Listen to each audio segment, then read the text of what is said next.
Assalamualaikum warahmatullahi wabarakatuh. Rasanya nggak pernah kebayang gitu ya, ada orang yang sampai berani ngomong kalau McLaren P1 masih terasa kurang kencang. Kurang kencang itu lebih cocoknya kalau kita ngomong ke Miata misalnya, atau GT86 atau BRZ gitu. Kalau sampai ngomongnya ke P1 kok kayaknya agak kurang sopan gitu ya. Tapi ya apa boleh buat, nyatanya McLaren memilih untuk mengupgrade P1 menjadi lebih ekstrim lagi untuk para konsumennya yang memang selalu menginginkan sesuatu yang lebih. Nah, di video kali ini saya akan ajak kalian untuk gibahin sebuah hypercar ekstrim dari McLaren, yaitu McLaren P1 GTR. Tapi sebelum lanjut, jangan lupa klik subscribe dan like dulu supaya Talkomotif bisa terus kasih konten infotainment seputar dunia mobil yang spesial cuma buat kamu.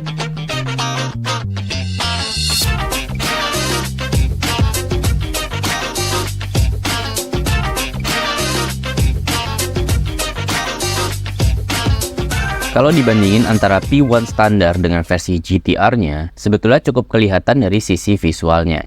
Yang paling gampang pastinya, coba cek aja rear wing-nya. P1 standar pakai active rear wing yang bisa ngumpet saat nggak dipakai. Kalau di GTR, active rear wing ini diganti dengan fixed rear wing. Tujuan perubahan ini untuk mengurangi bobot mobil dengan menghilangkan komponen hidroliknya. Tapi walaupun P1 GTR menggunakan fixed rear wing, McLaren tetap memberikan fitur DRS alias Drag Reduction System, sebagaimana yang dipakai di mobil Formula One. Selain rear wingnya, sebetulnya secara dimensinya juga beda, karena P1 GTR dibuat lebih lebar lagi. Tapi kayaknya kalau dengan mata awam, agak susah lihat perbedaan lebarnya. Dari sisi teknisnya, yang pasti P1 GTR dapat penambahan performa, plus satu set ban slick dengan spek balap.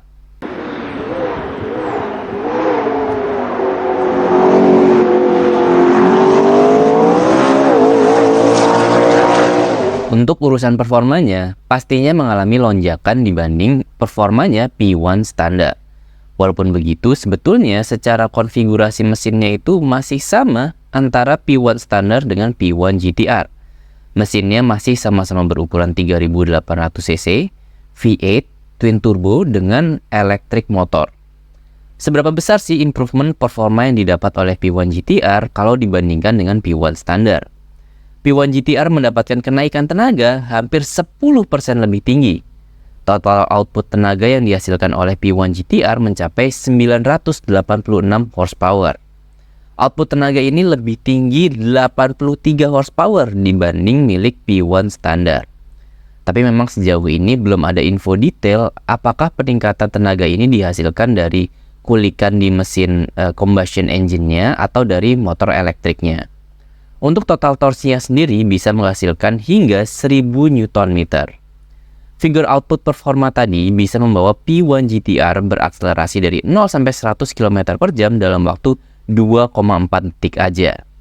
Oh ya, selain peningkatan pada figur performanya, P1 GTR juga menjalani program diet dari P1 standar. P1 GTR memiliki bobot 50 kg lebih ringan dibandingkan dengan P1 standar.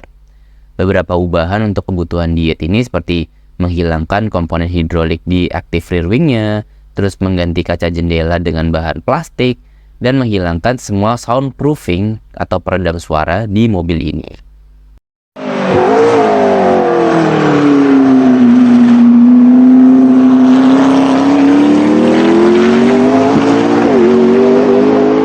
Berhubung saya nggak pernah nyetir P1 GTR secara langsung, ya iyalah gimana ceritanya saya bisa nyetir P1 GTR. Jadi saya share aja dari hasil research-nya ya, berdasarkan pengalaman para jurnalis di luar sana. Sebetulnya driving experience-nya sudah pasti 11-12 sama mobil balap, karena mobil ini kan memang track only hypercar. Akselerasinya sudah pasti super responsif dan kemampuan yang melibas tikungan sudah pasti nggak perlu diragukan lagi. Walaupun secara experience-nya cenderung ekstrim, tapi mobil ini dibilang masih bisa atau cukup jinak untuk dihandle oleh makhluk hidup biasa macam kita ini. Dan typical track only hypercar lainnya, jangan harap bisa ngobrol di dalam interiornya, karena dijamin harus teriak-teriak. Ya gimana enggak, mesin udah di-tune buat track only, plus ditambah peredam suaranya udah dicopot semuanya. Lagian, Kayaknya kalau nyetir mobil ini di track, udah nggak bakal sempat ngobrol lagi sih. Hilang fokus dikit, alamat nyusruk ke gravel kan?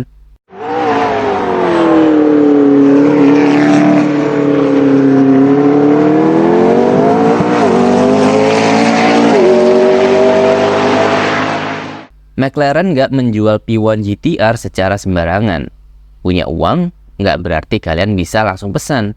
P1 GTR hanya bisa dipesan oleh existing customer. Artinya, konsumen yang bisa beli P1 GTR adalah konsumen yang sudah punya P1 sebelumnya.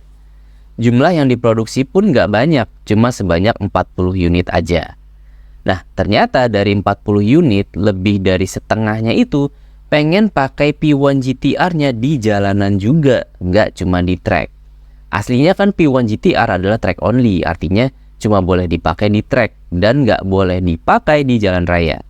Tapi buat yang pengen dipakai di jalan raya, mereka bisa bawa ke Lanzante, sebuah tuner yang akan membantu mengkonversi P1 GTR supaya jadi road legal. Dari 40 unit yang diproduksi, ternyata sebanyak 27 unitnya sudah dikonversi oleh Lanzante menjadi sebuah road legal. Untuk harganya, McLaren menawarkan P1 GTR dengan harga sekitar 2,4 juta dolar alias sekitar 37 miliar.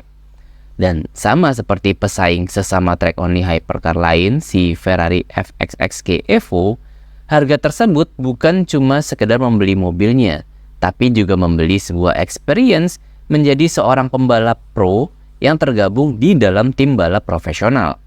Untuk para konsumen P1 GTR, McLaren akan mengadakan event balap khusus bagi para pemiliknya. Dan ketika event tersebut diadakan, semua kebutuhan tim, tuning, hingga parts akan diatur oleh McLaren. Kalian tinggal datang ke track layaknya seorang Lando Norris.